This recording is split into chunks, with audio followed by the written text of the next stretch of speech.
We've done a couple video segments about this already, about the anti-war protesters who disrupted the AOC town hall events. If you haven't seen that, you're going to see it right now as we play this, because we tackled the Young Turks' response to this, or I should say Cenk Uygur's response to this.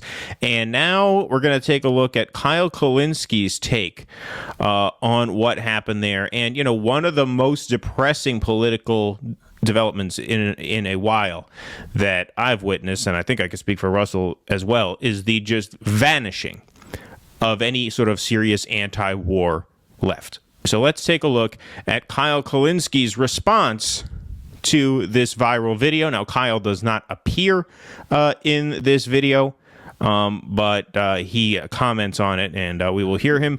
Full disclosure, I did speed this up 30% just so we're not sitting here all night, but we still got, you know, a decent amount to get through, so we will be stopping and starting at various points. Here we go. Confronted by anti-war protesters. Now, they don't put anti-war in air quotes. I'm going to put anti-war in air quotes. So let's break it down. Let's see what's fair, what's unfair, and all that stuff. And we'll try to... Let's see what's fair, what's unfair, and all that stuff. Ladies and gentlemen, the revolution will be scrutinized. The revolution will be nitpicked. The revolution will be nuanced. The revolution will be evaluated by a rich guy sitting in an air-conditioned podcast studio in Westchester County, and he will determine how fair and nuanced and reasonable anti-war protesters are being to a member of Congress who ostensibly is anti-war himself. According to Nikki, he made it in bed. Oh, maybe. Yeah. Maybe. Yeah. He made the video when he was in bed with Crystal and took advice from last time not to stream from bed. You might be right. That actually might be why he doesn't appear in the video. I don't know. His sound seems pretty good, unless he put his whole microphone rig in there.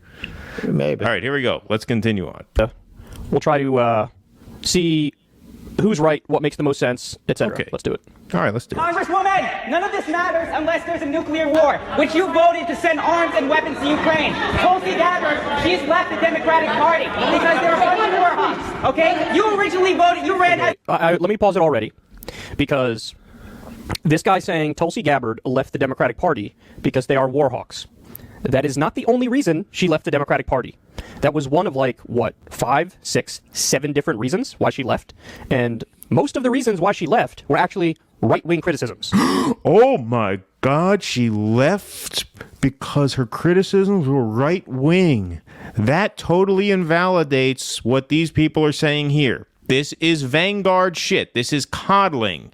They mentioned they respected Tulsi Gabbard for leading the Democratic Party, and you're saying Tulsi left the Democratic Party for many reasons, one of which being from an anti-war reason, but there were 6 other reasons she left that were right-wing reasons. Therefore, their mentioning of Tulsi Gabbard invalidates what they're saying. This is bird brain shit. Absolute bird brain nonsense. Yeah, stuff JD, like, oh, they don't...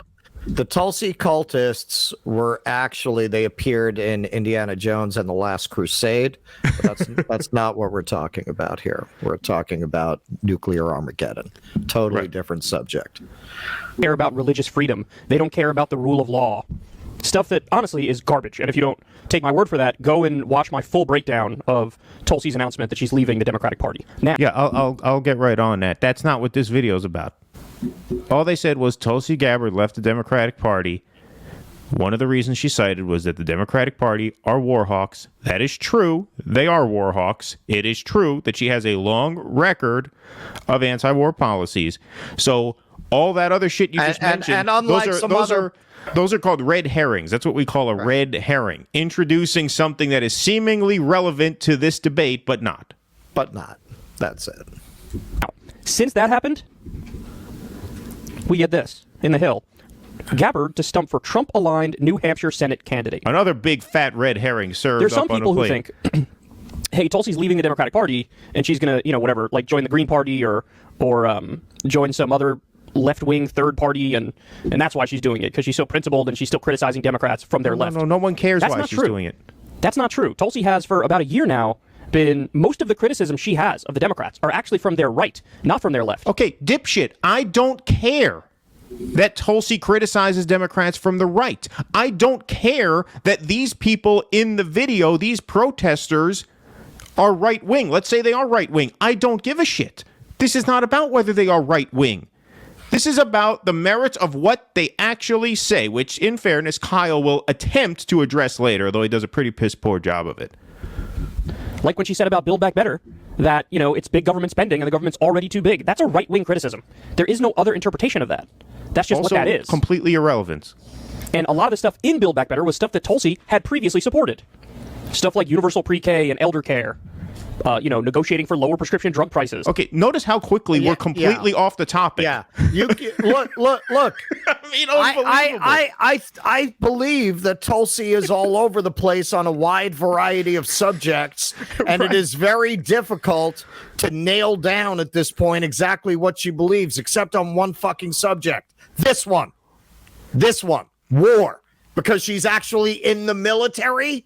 She has been extremely consistent about fighting against the military-industrial complex, the deep state in Washington, and their homicidal, pathological desire to get us into foreign conflicts. She was working against it in Syria, and we've talked about this.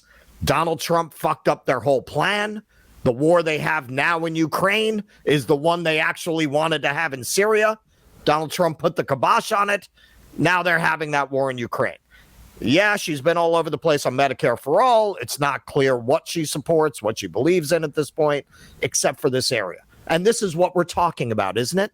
They didn't stand up and say, Tulsi Gabbard left the Democratic Party because they're not supporting Medicare for all. That's not what they said.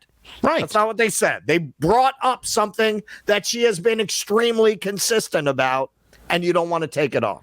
And they just made it an example. They say Tulsi was a Democrat, just like you are a Democrat. Tulsi left the Democratic Party. The main reason for which, according to her, is that they are woke-obsessed war hawks. Right. Now, if you have a problem with that, then you have a problem with that, and that's fair enough. But your problem then is mostly with Tulsi Gabbard, not with the activists who mentioned Tulsi Gabbard in passing. Well, it's such an unfortunate thing, and I'm not even going to say this is a left thing. This is just an online thing. Everybody tries to attack the source when they don't want to take on the argument. Yeah, we had somebody, I was talking the other day about some of the problems in Canada with euthanasia. And somebody said, and I mentioned it came out of Barry Weiss's Substack. And they said, well, I wouldn't trust anything from Barry Weiss. Okay, well, can you refute the facts? Because I'm not interested in what you think about Barry Weiss. It's neither here nor there. It's not relevant. If you can show me that these facts about Canadian euthanasia are not true, that's interesting. There's nothing interesting about that. What you think about Tulsi Gabbard is not interesting. It doesn't matter. What you think about World War III, what you think about what they're saying about nuclear catastrophe, that is relevant. We have someone else wants to actually chime in. We have one other caller. Caller, what do you have to say about this? You, Cal! Okay, there we go. I just wanted to take that. Just wanted to take that call there. That was a quick one. That was a good call. But yeah, that was a good caller. Quick to the point. Exactly. All right, here we go. That's the kind of caller we like. Medicare expansion. So for her to say that's big government, so I don't like it, that's a right-wing criticism. For her to say Democrats don't care about religious freedom, religious liberty, that's a right-wing criticism. I don't know why you would seize on the one thing, which was nominally a left criticism, which is, the Democratic Party are war hawks. But then she also immediately stumps for Republicans. That party is also full of war hawks. In fact, it is worse. Trump had a worse foreign policy than Joe Biden does. Really? Really? I don't remember the nuclear Armageddon doomsday clock being this close to midnight under Donald Trump. I don't know. That's just one thing I would put in Trump's column. But also, just, again, that litany of things. What he is mistaking is what everybody in this progressive media space, I don't care if these guys are right-wing. I don't care if they're right wing. Right. I don't even care if Right. they're particularly smart. Right. I don't even Right. care if their politics make much sense. It does not matter. All that matters is what is on the screen, what they are saying to AOC, who ran as an anti-war progressive socialist and is voting to fund potential nuclear World War III. That's all that matters. None of this other shit means anything unless you are so obsessed with team sports that you just cannot process the idea that someone with inconsistent and, yes, at times shitty opinions can be right on certain issues, and that those issues where they are correct can be important. Let's keep going. Well, not only that, where are you going to find leftists who would have had the balls to do that? Well, this is the other thing. Kyle this talks is the about catch-22. Well, this is the thing. Kyle talks about we're going to debate the nuance of what they said. Nuanced people don't have the balls to do what these guys did. It tends to be that people who have the balls to go out and flood the streets after a murder of George Floyd, that's why defund the police is as strong as it is. And that's why it comes with certain electoral liabilities. Because the people who have the balls to get out in the streets and start shit, they're not going to come up with a milquetoast phrase like reform the police. No, they're going to go for I'll broke. grant you that. And it's the same as this. All right, here we go. And to stump for a Trump-aligned candidate, I mean, okay, this guy supports Trump. What did Trump do? 432% increase in drone strikes. Ripped up the Iran deal. Tried to do a coup in Venezuela. Bombed Syria, occupied part of Syria, and was stealing their oil. So, Walker Bragman breaks this down. Gabbard's guy, Army General Don Bolduc, doesn't think Medicare negotiating drug prices is a good thing. In fact, we covered this story recently. He was on Fox News saying, I can't wait to roll that back. So he actively wants higher drug prices. Tulsi's stumping for him. And wants to end the direct election of senators. He opposes legal abortion, has promoted Trump's big lie, and suggested that COVID jabs are installing microchips for Bill Gates. Nuclear war, which you voted to send arms and weapons to Ukraine. Tulsi Gabbard, she's left the Democratic Party because they're a bunch of war hawks, okay? You originally voted, you ran as an outsider, yet you've been voting to start this war in Ukraine. You're voting to start a third nuclear war with Russia and China. That is China. massively overstated. Who invaded who? Who invaded who? Russia invaded Ukraine. The U.S. didn't invade Ukraine. The U.S. didn't invade Russia. Ukraine didn't invade Russia. Russia invaded Ukraine. So in the wake of Russia invading Ukraine, why is it a bad thing to give them defensive weapons? Now, look, I told you. It's a bad thing to give defensive weapons because giving defensive weapons to a country with no chance to actually win the war is only going to prolong the war and get more people killed. The reason you don't pour billions of dollars of weapons into a war that is slaughtering people by the day, I think I just answered it for you, didn't I? I didn't even have to finish that statement, did I? That's why. That's why. Look, if you're going to intervene, you intervene to make peace. And how anyone with any claim to any progressive bona fides could think differently is just a fucking disgrace. Well, I would split the difference. Look, when they first went in there to see to it that Ukraine didn't fall in a week and then go to negotiations, which seems to have been the plan until Boris Johnson went over there and put the kibosh on it. Like, I could see helping to hold back the Russians from just marching right into Kiev. Okay, I can see that. I can see Yeah, but even that, I'm a you have to reasonable say, madman. But even that, you have to say they should have negotiated this before the invasion took place. It should have never got to that place. Well, that's a whole other dimension of this that Kyle is completely ignoring. Which at that point, I don't understand what these people are doing in the left media space. At that point, like, what do you're not talking about? You're talking. Yes, Russia should not have invaded, and they are certainly committing war crimes in Ukraine. Propaganda aside, there's enough credible evidence, I'm sure, that that's true. Putin should be in The Hague. That's not in question. Did it have to go down this way? No. This is the result of Western actions going all the way back to the collapse of the Soviet Union, from Goldman Sachs robbing the country blind, which is how we ended up getting Putin. Because when the Russians got a good look at what their new Western friends were going to do unchecked in their country, they went back to the devil they knew, a strong man. That's how you wound up with Putin in the first place. If we had actually treated Russia like a friend after the collapse of the Soviet Union, it would probably be a Western-aligned democracy today. You wouldn't even have Putin. But that's not what we did. Our banks went in there and just raped them. So then you get Putin. Putin never forgot that. He deeply resented it. And after promising that we were not going to expand NATO East, we did nothing but expand NATO East. And we knew Ukraine was a very touchy thing for the Russians. If you look at Russian history, they were repeatedly invaded through their western border. They are very touchy about having enemies on their western border, as we would be. I was talking to somebody the other day talking about how all the countries in Eastern Europe hate Russia because of its centuries of brutality and imperialism in that region. Yes, that's true. That's true. If you talk to people who have ties to that region, you'll never find one who doesn't say we should fight this out to the end. Never. You talk to anyone with ties to Ukraine, Eastern Europe, Poland, anything, they're all for this war. I understand that. Why don't you talk to some South Americans? Ask them what they think about us. Go talk to some Central Americans. Ask them what they think about us. Yeah, Russia plays their games. We play ours. That's not a reason for nuclear war. We are not morally superior to the Russians in regards to how we have treated the countries around us in our own backyard in order to control who is in those regions. Yeah, absolutely. We've done exactly the same thing. Absolutely. And that's not just whataboutism, right? That actually has real world implications, because the point that you made there is a point that we've made on this show going back months, but we haven't made it in a while, so I'll make it one more time.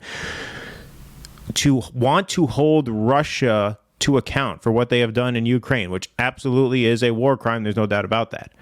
A world in which Russia is held accountable for their war crimes is also a world in which we would have to be held accountable for our war crimes. And that is a completely different world. We probably don't have a podcast like this in that kind of world. Everything about this world is different.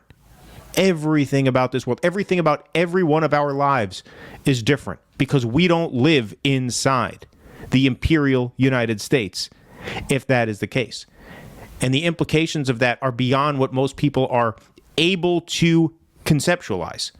And so the idea that this is worth a nuclear war is just completely insane for that reason, because you don't have the world order balance that you have now in a world where Russia is held accountable in the way that we would then, if we are to be morally consistent at all, would have to be held accountable for our crimes.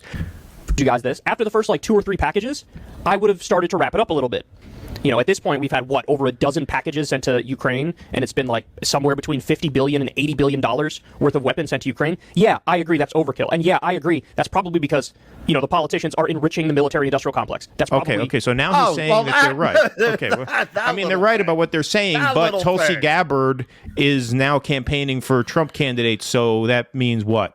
What? I mean, what kind of sense do you think you're making here? This is fucking ridiculous. The thing that they care about first and foremost.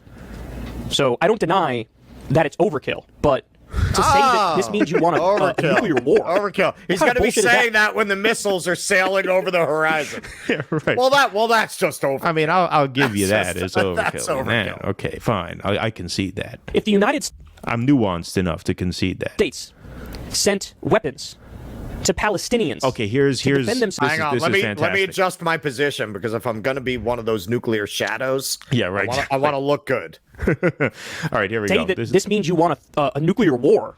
What kind of bullshit is that? If the United States sent weapons to Palestinians to defend themselves against Israeli aggression, would this guy say, "Oh, you're a war hawk"? I would say yes, we are a war hawk. Now, that's a different example for a couple of reasons. One, Israel is a client state of the U.S., number one. And number two, Israel is already occupying Palestinian territory. All right, so that's not a great comparison. But let me just take the merits. If Israel was attacking Palestine, would we want to send weapons to Palestine, even though Israel would be attacking Palestine with weapons that we gave them. All right, but let's ignore that. Let's ignore that for the purposes of this little thought experiment that you tried to set up. When you arm both sides, you make double the money. But the answer is the exact same thing. The answer is we should try to broker peace. We should try to broker peace. That answer remains the exact same. I don't want a bloodbath between the Palestinians and the Israelis, even though I find what Israel is doing to the Palestinians abhorrent. I still don't want a bloodbath over it. We want peace, right? Here's this thing. I don't know if Kyle has ever been exposed to this idea. Traditionally speaking, left-wingers are anti-war. We tend to favor peace over war. Right, and that is a principle that kind of applies across the board. Yeah. If you did send weapons to the Palestinians, it would be part of an overall peace process. But we could have had peace in Ukraine a year ago. This is something he's not touching. The fact, to me, that invalidates this entire conversation. But we know Boris Johnson went and sabotaged a peace deal. We could have had peace 2 months into this war. So what the fuck are you even talking about? All these defensive weapons we've sent since then didn't have to happen. Zelensky was ready to sit down. Putin was ready to sit down. 2 months in, they both had good reason to want to end. Zelensky because he didn't want his country destroyed. Russia because Putin, look, he's not crazy and he's not stupid, whatever the media might be telling you.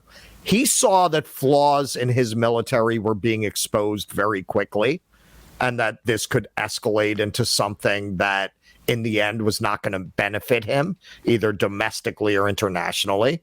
They were both motivated. You could have brokered a peace 2 months in, but we didn't want to.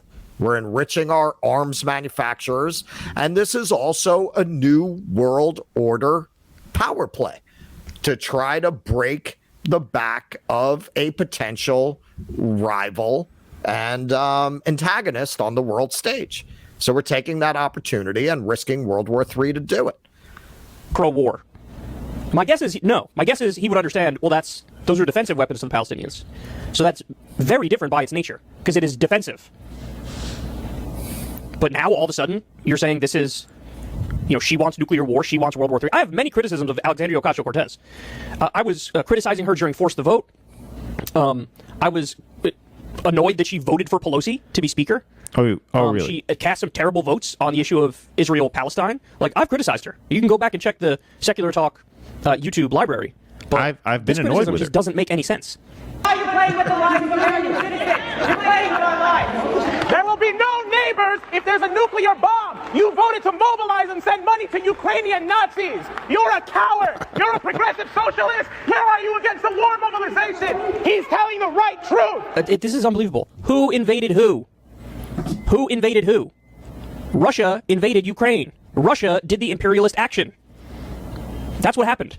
Yes. Now, I never would have expanded NATO in the first place to give them an excuse to invade, but it's very clear based on Putin's own words that he was probably going to do it anyway. He was talking about returning to the glory of the Russian Empire, about how Ukraine is a fake state, effectively. And the other reason why he probably invaded is there was just oil and gas discovered all over Ukraine. Wow, look at that. They discovered natural gas by Crimea in 2012, and then by 2014, Putin took it over. What a coincidence. So the criticism, the criticism here is misplaced. Okay, hold on a second. We talk about the Russian Empire. What he's referencing there is Putin's quotes about Peter the Great, right? About how, I want to be the next Peter the Great. Yeah, that was to justify the invasion after the fact to quell domestic resistance. Well, also, you can't take that as a serious statement of Russian policy. Well, even if you could, it's debatable what he meant by that, because Peter the Great sounds like a marauding warlord, right? Peter the Great. Well, that's actually really not what Peter the Great was.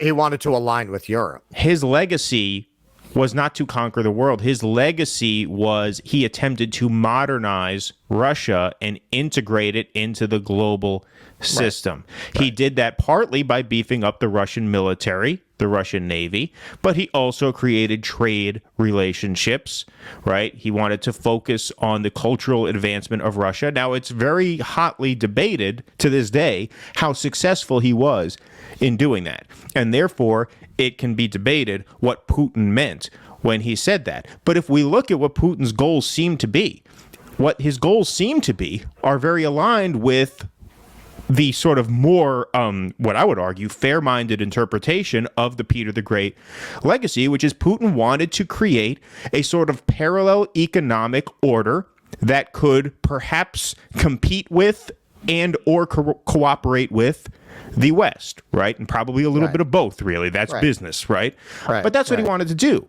And it seems like he's pretty successful in doing that so far. The ruble is stronger now than it was pre-invasion. So that seems to be his goal. His goal does not seem to be global conquest. His goal seems to be creating a multipolar world. And to the extent that we are willing to risk nuclear war to stop that, it is to protect Western hegemony.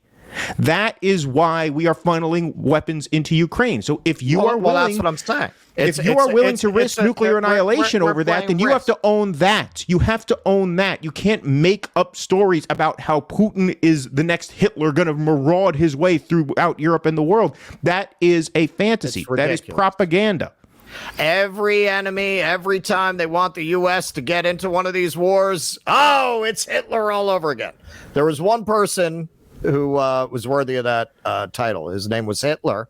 There was one Hitler, and his name was Hitler. Every person who comes, and that's a particularly strange metaphor to use when you're talking about Ukraine. Before the Germans even invaded Ukraine, they had 4,000 Ukrainians who had volunteered to fight with the Germans. Many Ukrainians volunteered to be in the concentration camps. So you have a Nazi contingent in the Ukrainian military. You want to talk about Hitler? Really? In regards to Ukraine? That's not someplace that you really want to go. So we have JD here, peace in Ukraine a year ago. You know nothing about Ukraine? Well, I know that a lot of Ukrainians were very strong Nazi collaborators. And I also know that Ukraine has a Nazi battalion that we are funding. And I also know that Ukraine is the most corrupt state in Europe. That's what I know. So why don't we sit down and make some peace? I understand people who have ties to this region feel this way. I'm sure if you talk to a lot of Colombians, a lot of Brazilians, a lot of Nicaraguans, they would say the same thing about the United States, but that's neither here nor there.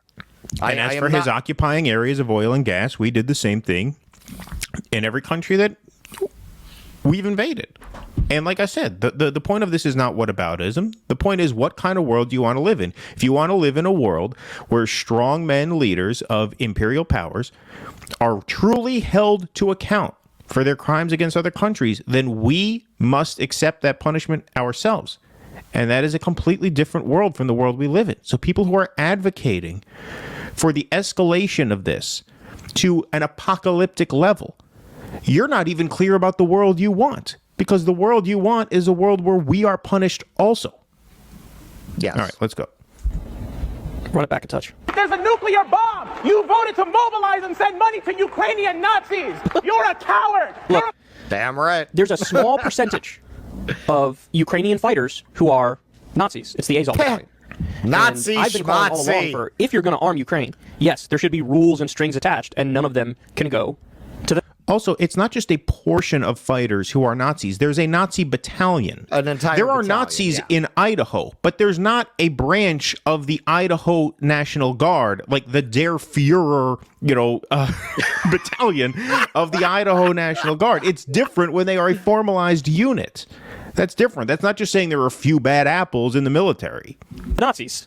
That seems like a pretty straightforward thing and a fair thing. They haven't done that, right? The U.S. government hasn't done that. We don't know where a lot of the weapons are going. There is a fair criticism there. But also, this guy's not being anywhere near nuanced enough, because the fact of the matter is... Oh, I'm sorry. I'm sorry the protesters are not nuanced enough. This is what I mean. I say this over and over again about how online the left is. This is a guy sitting in an air-conditioned podcast studio in Westchester County, makes probably $500,000 a year off of his YouTube channel, right, now is marrying into far more money than that. But let's set that aside, right? Let's not make this personal for now.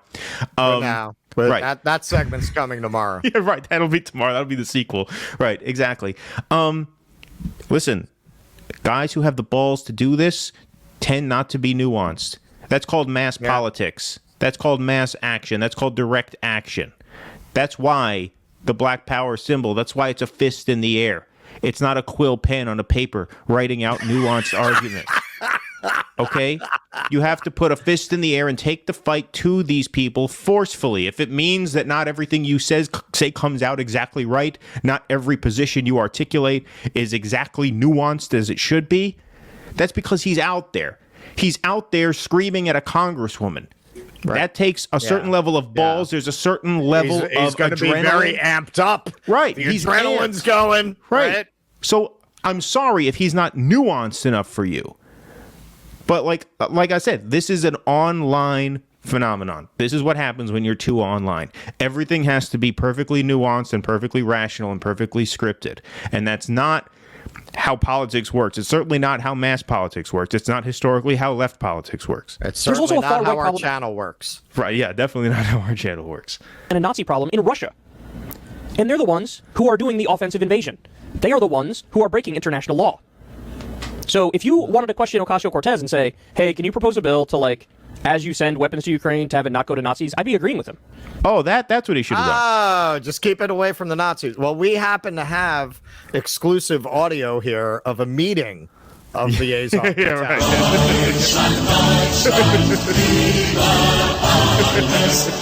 So don't tell me the Ukrainians don't have a Nazi battalion. Once again, you got the evidence right there. Once again. The tone, that was a joke, by the way. That was satire. That's what we call satire. Right? So we don't get thrown off the air. Don't demonetize. Right, yeah, don't throw us off the air. But again, this obsession with the tone. Hey, why didn't you just ask her, hey, can we stop sending money to the Nazis in Ukraine? Hey, would you mind ask nicely. Would you mind not funneling tens of billions of dollars of taxpayer money to egg on World War III? He's saying, look, that's fair. If you asked Ocasio-Cortez, hey, could you please prod Biden to say, let's have some sort of diplomatic process, some sort of negotiation? Oh, I'd be totally with you, bro. If you just asked Ocasio-Cortez, can you please prod Biden? Can you please prod Biden? I'd be with you there. I'd be with you there. Like he would notice. Yeah, right.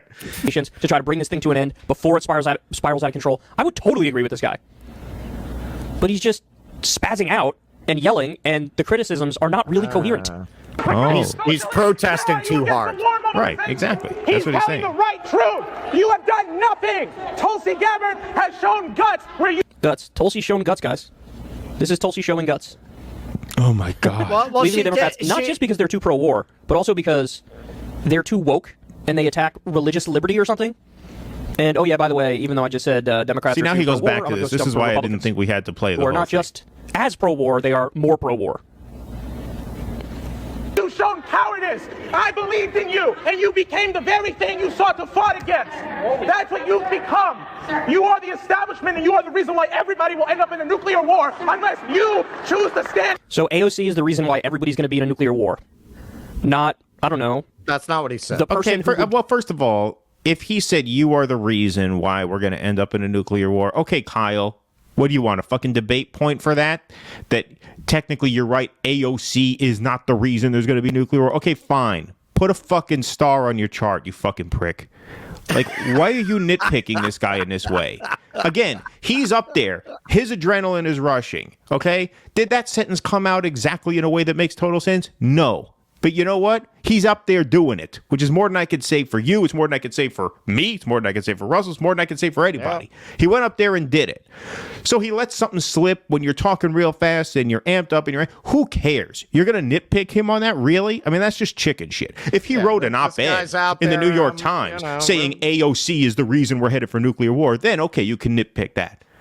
But a guy standing up here doing his thing spontaneously says something that is, I guess, technically inaccurate, but we even still understand what the spirit of what he's saying. And you're going to nitpick that? Come on.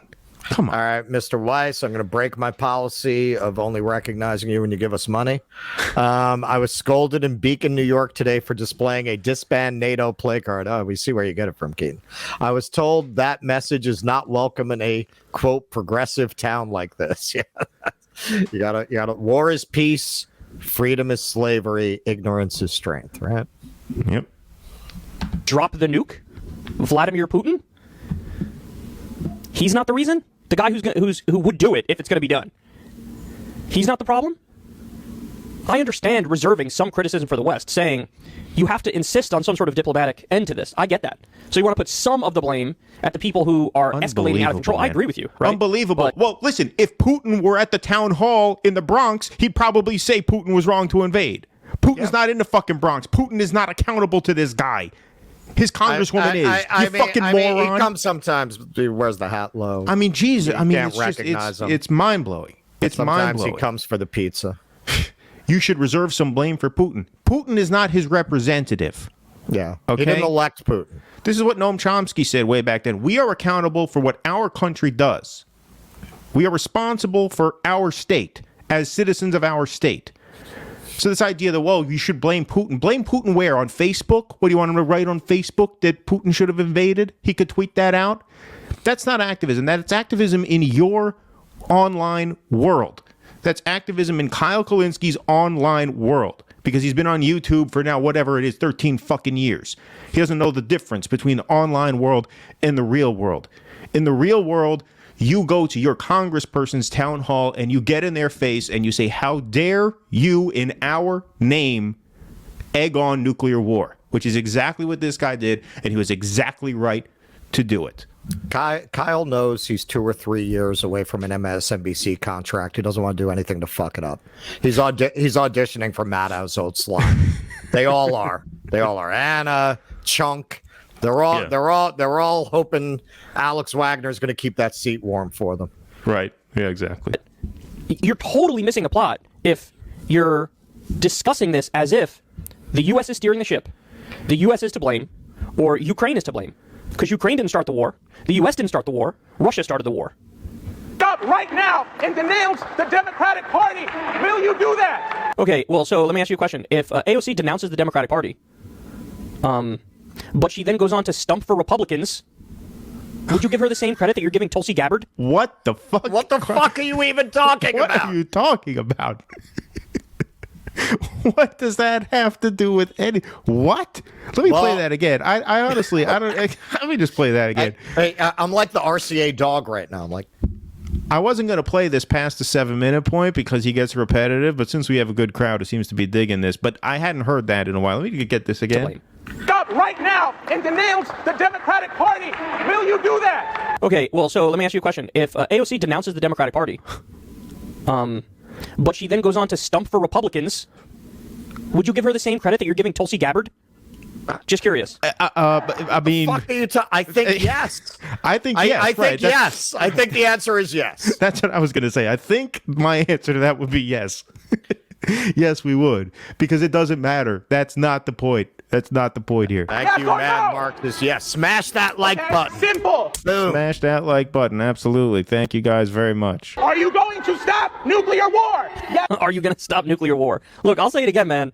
This guy thinks it's funny. I would have voted for the first 2 or 3 defense aid packages to Ukraine. After that, I would have pumped the brakes on it, right? Okay. But I don't think you can say, this is not a fair criticism to say, that the people who are continuing to vote for defensive aid to Ukraine, that they are pro-nuclear war. Yes, it is fair to say that. It is fair to say that because this war can only end in 2 ways. In your fantasy world, Putin's going to get scared and retreat, as if he wasn't planning this for a very long time, as if he hasn't been contemplating an aggressive move against NATO expansion for a very long time. In the fantasy world that you live in, that is a realistic possibility. In the real world, he's liable to snap and do something drastic before he does that, which means every day this war goes on is, pardon the choice of words here, it's Russian roulette. You're playing Russian roulette with nuclear war every day this war goes on. You don't know what he will do if he is actually looking at defeat. Exactly. Does he decide, you know what? I'm going to roll the dice. I'm going to do a tactical nuke. I don't think they have the balls to respond. You don't know that he doesn't make that choice. I'm going to do a small scale tactical nuclear strike. Or I'll do a might not care if conventional we strike respond. on their nuclear plant. He might not care if we respond. What I get from Putin is that he is a man at the end of his rope. He's fed up. He's all in here. When you're all in, you don't fold and go home. When you're all in, you see it through. That's it. God forbid. God forbid. That's why we're saying we need peace. We need peace talks now before that happens. Peace talks now for our sake, and especially, oddly enough, JD, if you're here still, for the sake of the Ukrainian people. We want the Ukrainian people to live. We don't want a nuclear bomb going off in Ukraine. All right? Let's keep going. That's not a fair criticism. That's not accurate. Again, I'll make this analogy one more time. If the U.S. decided we're going to give a lot of weapons to Palestinians to defend themselves against Israeli aggression, is it a fair thing to say, like, you're pro-war or you want nuclear annihilation? No.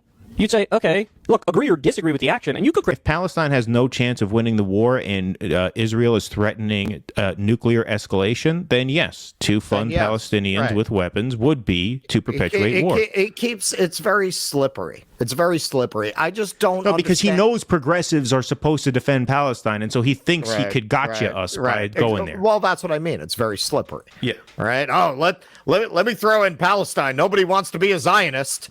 Right, exactly. Which again, I just don't understand why all these people want to play around with Zionism and Nazism when you're talking about a fucking country with a Nazi battalion.